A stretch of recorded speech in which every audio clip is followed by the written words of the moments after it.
Is trade good or bad? The answer isn't just a simple yes or no. The real question is, who wins and who loses? Imagine a country we'll call Iceland. For decades, it's been completely isolated, refusing to trade with anyone. It makes its own steel, grows its own food, and sews its own clothes. No imports, no exports. In this closed economy, the price of, say, a t-shirt is set only by local supply and demand. But one day, the leader of Iceland decides to open its borders to international trade. They ask a simple but profound question: will we be better off? Welcome back to our economics series. Today, we're diving deep into Chapter 9, International Trade. We're going to move beyond basic supply and demand to answer the trillion-dollar question. When a country opens up, who wins, who loses, and does the country as a whole actually get richer? Let's get started. To understand the impact of trade, you really only need to compare two numbers: the domestic price and the world price. The domestic price is what a good costs inside Iceland without trade. The world price is the price for that same good on the global market. Let's think about textiles. Imagine in Iceland, a basic shirt costs $10 to make. But on the world market, that same quality shirt sells for $15. In this case, the world price is higher than the domestic price. So, Iceland will become an exporter of textiles. Why? Because textile producers in Iceland can make more money selling their shirts abroad than they can at home. They'll shift their focus to the global market. This situation reveals that Iceland has a comparative advantage in textiles. They're relatively efficient at producing them. Now, let's flip that. What if we're talking about smartphones? Let's say Iceland can produce a basic smartphone for $300. But the world price for a similar phone is only $150. Here, the world price is lower than the domestic price. In this scenario, Iceland will become an importer of smartphones. It's just cheaper for Iceland's citizens to buy phones made elsewhere. Consumers will naturally rush to buy these less expensive foreign phones. This is where things get political, because trade always creates winners and losers. Let's go back to our first example, where Iceland exports textiles because the world price is higher. The winners are clearly the textile producers.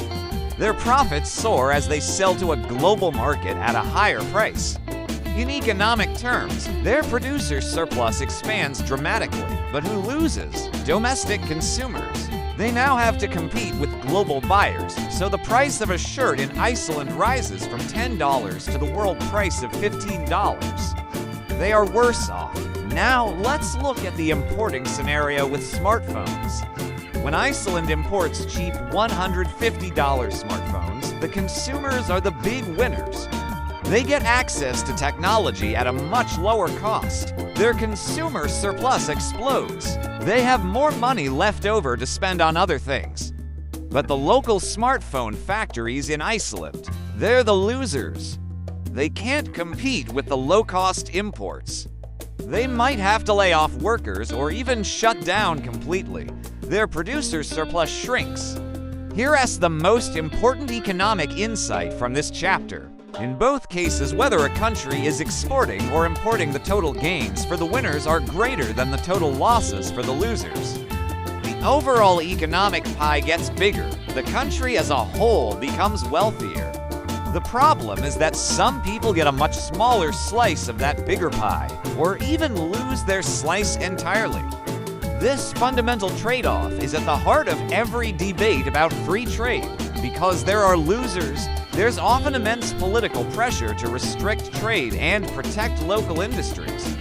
The most common tool for this is a tariff, which is simply a tax on imported goods. Let's say Iceland places a $50 tariff on every imported smartphone. That $150 foreign phone now costs $200 for consumers in Iceland. This tariff helps the domestic smartphone producers. Their $300 phone is now more competitive against the $200 imported one. It might save some jobs in the local electronics industry, which is a very visible and politically popular outcome.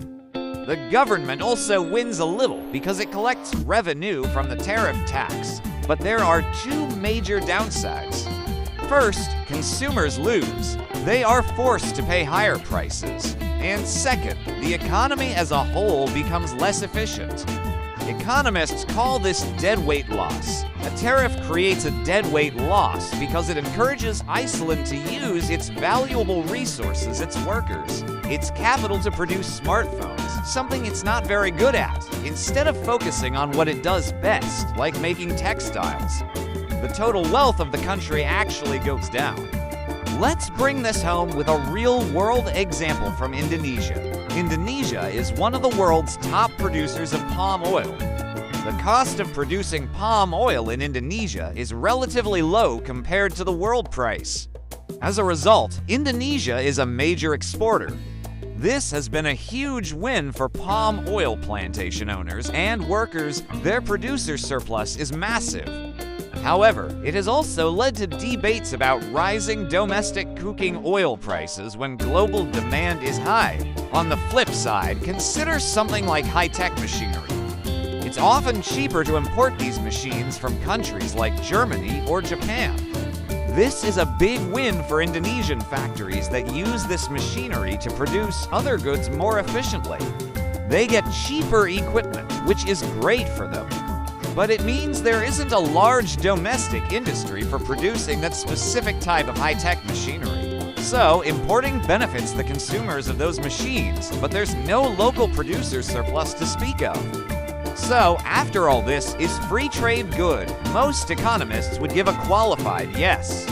From a purely economic standpoint, it maximizes efficiency and overall wealth by allowing countries to specialize in what they do best, their comparative advantage. But politics is not just about the total size of the economic pie. It's also about how that pie is divided.